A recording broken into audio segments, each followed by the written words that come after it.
Swiss berubah seperti ini. Realitas mengejutkan yang disaksikan seorang investigator senior dari Transparency International setelah 20 tahun. Orang Swiss yang dulu begitu percaya pada sistem barat, kini menghadapi situasi yang sebaliknya. Kebenaran menakjubkan ini akhirnya terungkap. Saya Markus Keller, berkewarganegaraan Swiss, investigator senior Transparency International selama 20 tahun. Bidang keahlian saya adalah akuntansi forensik. Seluruh hidup saya adalah melacak aliran dana dengan teknologi canggih, mengungkap mata rantai korupsi secara sistematis. Jangan percaya manusia, hanya data dan sistem yang menyatakan kebenaran. Ini prinsip hidup saya. Sejak ayah saya terjerat manipulasi akuntansi yang rumit oleh rekan-rekannya, kehilangan segalanya dan mengakhiri hidupnya sendiri. Sejak itu saya tidak lagi percaya pada kebaikan manusia. Hanya sistem yang transparan sempurna yang bisa mewujudkan keadilan. Itulah keyakinan saya. Istri saya meninggalkan saya dengan berkata, "Kamu bersembunyi di balik angka, tidak bisa melihat air mata manusia." Kata-kata itu terdengar seperti omong kosong sentimental bagi saya. Misi kali ini adalah audit proyek ibu kota baru Nusantara di Indonesia. Konsorsium investasi internasional senilai miliaran dolar tengah ragu untuk berpartisipasi. Wajar saja. Lihat saja indeks persepsi korupsi Indonesia. Saya sudah menarik kesimpulan sejak awal. Indonesia tidak bisa diselamatkan. Aktivitas KPK pun hanya bukti bahwa korupsi merajalela. Saat turun di Bandara Jakarta, saya bergumam dalam hati. Melalui investigasi ini, saya akan membuktikan kegagalan sistemik Indonesia secara sempurna. Di ruang analisis data bawah tanah KPK, saya melacak rekening rahasia Wakil Menteri Tenaga Kerja untuk mengungkap dalang kasus suap sertifikasi K3. Melihat aliran dana di layar, saya tersenyum sinis. Seperti dugaan, gaya khas Asia Tenggara. Namun sebagian dana yang saya lacak mengalir ke tempat yang tak terduga. Sebuah perusahaan dorman atas nama almarhum Presiden B.J. Habibie. Sekarang sudah pasti. Saya mengangkat tangan ke atas. Saya telah menangkap dalang besar korupsi yang melibatkan keluarga mantan presiden. Tepat saat itu, pintu ruang analisis terbuka. Seorang pria masuk bersama pengacaranya, Ilham Akbar Habibie, tersangka utama kasus yang sedang saya lacak. Saya menatapnya dengan pandangan meremehkan, menganggapnya sebagai gambaran khas elit korup. Tapi dia membuka mulut. Rekening itu akan saya buka untuk Anda, demi kehormatan ayah saya dan demi masa depan Indonesia. Pikiran saya menjadi kosong. Situasi paradoks di mana tersangka korupsi menawarkan diri untuk membuka bukti sendiri. Situasi yang tidak bisa saya pahami dengan pengalaman 20 tahun saya. Saat memasukkan password yang diberikan Ilham, jari-jari saya membeku di atas keyboard. Yang muncul di layar bukan jejak dana hitam kartel korupsi yang saya duga. Dana mengalir ke ratusan dana gotong royong digital tanpa nama. Kepala saya menjadi kosong putih, struktur yang benar-benar berbeda dari pola korupsi yang selama 20 tahun saya lacak. Gotong royong itu apa? Suara saya tercekat, nyaris tidak keluar. Artinya saling tolong-menolong, semangat komunitas khas Indonesia. Sambil scroll layar, jantung saya mulai berdetak semakin cepat. Yayasan Beasiswa Nirlaba untuk talenta teknologi canggih. Mikrofinans untuk UMKM di daerah tertinggal. Dana bantuan darurat pemulihan gempa. Semuanya adalah jaringan berbasis kepercayaan untuk mereka yang berada di zona blind spot system. Ujung jari saya terasa dingin. Sistem analisis forensik tercanggih yang telah saya kembangkan seumur hidup runtuh tak berdaya di hadapan struktur keuangan komunal khas Indonesia ini. Variabel hubungan dan kepercayaan yang tidak bisa dikenali algoritma menguasai seluruh data. Ini, suara saya bergetar. Sistem saya tidak bisa menganalisis ini. Bahu saya membungkuk di depan monitor. Rasanya seperti beban besar tiba-tiba menimpa punggung saya. Sistem yang begitu saya banggakan menjadi tidak berguna hanya dalam hitungan detik. Ilham mendekati saya dengan tenang dan berkata, "Itulah yang ayah sebut aset tak kasat mata. Tidak bisa diukur sistem, tapi sesungguhnya kekuatan paling dahsyat." Dada saya seolah jatuh dengan keras. Rasanya seperti seluruh pengetahuan yang telah saya bangun seumur hidup hancur, berkeping-keping hanya dengan satu kalimat. Mungkin sejak awal saya salah berpikir secara fundamental. Keesokan harinya, Ilham membawa saya ke tempat yang tak terduga.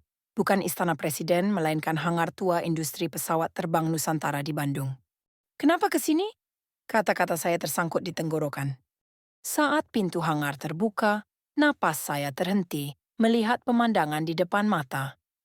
Seperti museum yang terhenti waktu, gambar rancangan pudar memenuhi dinding, catatan pribadi tertata rapi. Dan di tengah-tengahnya berdiri sebuah pesawat tua. Langkah kaki saya terhenti sendiri. Dari pesawat itu terpancar aura khusus. Tua tapi masih berwibawa, seperti raksasa yang tertidur. N205 Gatot Kaca, suara Ilham bergetar, pesawat yang dirancang langsung oleh ayah. Melihat dia mengelus sayap pesawat, sudut dada saya terasa hangat. Sentuhan itu tidak hanya berisi kerinduan biasa, tapi kebanggaan dan cinta yang mendalam. Ayah selalu berkata Ilham berbisik menatap pesawat. Sistem hanya kerangka, yang mengisi darah dan daging adalah kehormatan dan kepercayaan manusia. Saya ingin mewariskan nama yang tidak memalukan kepada anak, bukan uang. Saat itu sesuatu menyambar pikiran saya seperti kilat. Ayah, ayah saya percaya, sistem dan mati dikhianati sistem itu. Tapi, Habibi, dia meninggalkan sesuatu melampaui sistem untuk anaknya. Tangan saya tanpa sadar menyentuh jam tua ayah di saku. Tiba-tiba tenggorokan saya tersumbat. Pesawat ini, suara saya pecah. Benar-benar terbang? Tentu saja, mesin dengan jutaan komponen ini bisa terbang bukan karena sistem sempurna. Ilham menatap mata saya langsung, karena kepercayaan satu orang bahwa Indonesia juga bisa. Kata-kata itu menembus dada saya. Yang saya kejar seumur hidup, sistem sempurna, ada sesuatu yang lebih kuat di depan mata. Mimpi dan keyakinan satu orang yang menyatukan jutaan komponen menjadi keajaiban yang mengudara. Tapi kasus Wakil Menteri Tenaga Kerja, saya masih tidak bisa melepas keraguan terakhir. Pemikiran logis saya menolak menerima semua emosi ini. Ekspresi Ilham menjadi gelap. Itulah sabotase untuk mencemari proyek ini. Ada yang tidak ingin warisan ayah menjadi kenyataan. Mereka takut kekuatan gotong royong terbukti. Bulu kuduk saya berdiri. Kasus korupsi yang saya lacak bukan sekadar keserakahan individu, tapi sabotase yang disengaja untuk menghalangi sesuatu yang lebih besar. Ketika Ilham membuka catatan pribadi ayahnya, tangan saya bergetar. Di situ tergambar rancangan rinci proyek jembatan kepercayaan untuk rakyat yang terpinggirkan sistem keuangan barat. Jari Ilham yang membalik catatan begitu hati-hati, seperti memperlakukan kitab suci. Setiap halaman memadukan perhitungan cermat Habibi dengan filosofi yang hangat. Inilah wujud asli proyek Nusantara. Suara Ilham bergetar. Ibu kota baru bukan sekadar bangunan, tapi laboratorium eksperimen sistem sosial baru berbasis kepercayaan. Pandangan saya terpaku pada satu halaman catatan. Di situ tertulis tulisan tangan Habibi. Transparansi tidak diciptakan dengan pengawasan, tapi dengan saling percaya. Semangat gotong royong adalah sistem anti korupsi paling dahsyat. Saat itu, seluruh tubuh saya bergidik. Seperti kilat menembus kepala saya.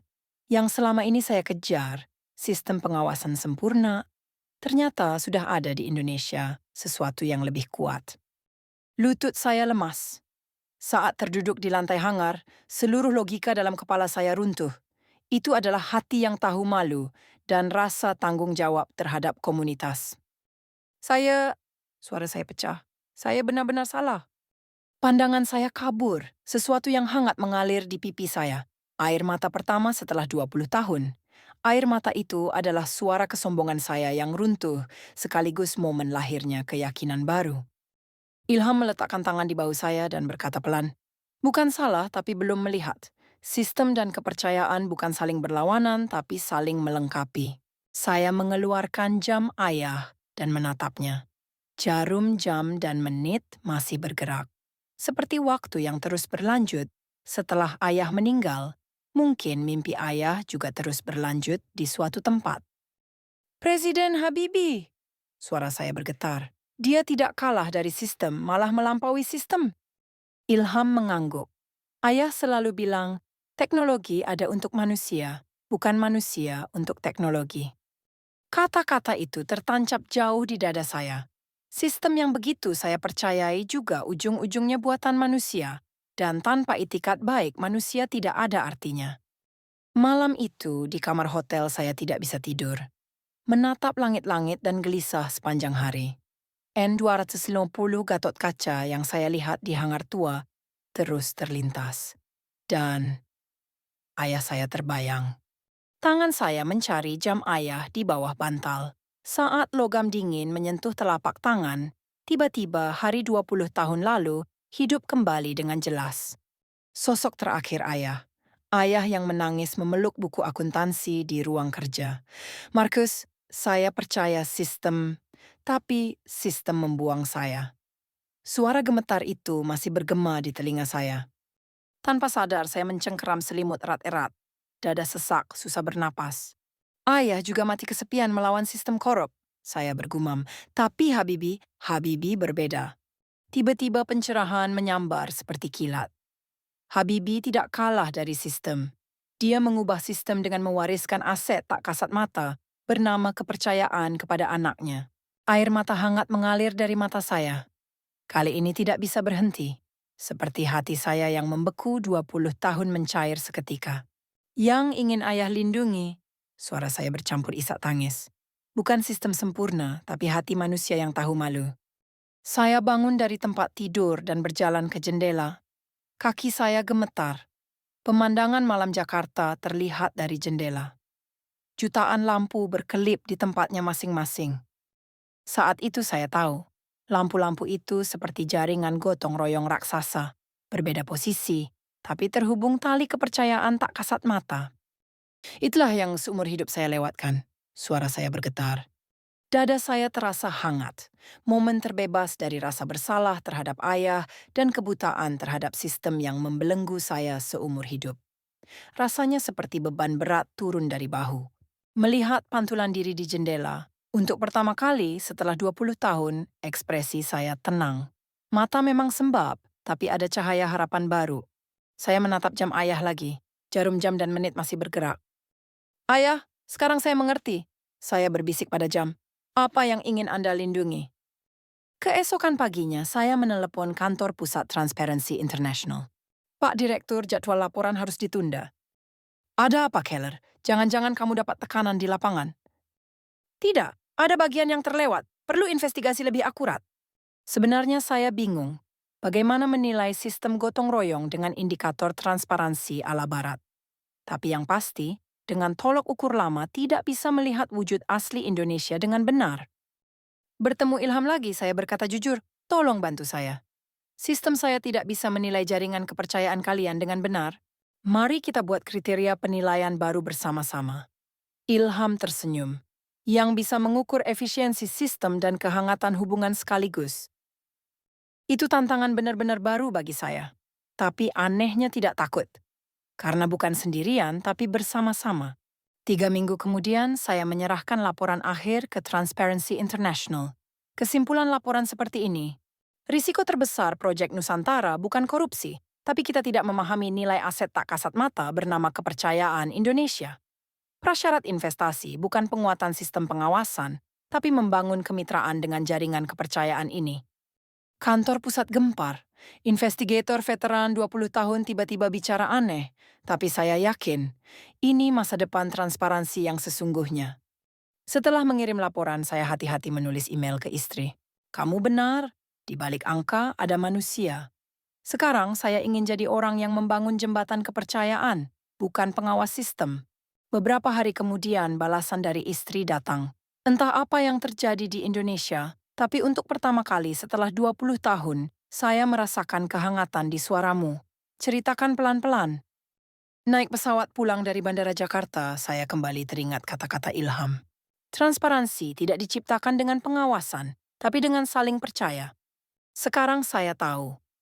Transparansi sejati bukan sistem sempurna, tapi diciptakan bersama oleh manusia tidak sempurna yang saling percaya. Dan jembatan pertama kepercayaan itu adalah keberanian mempercayai manusia, dimulai dari diri sendiri.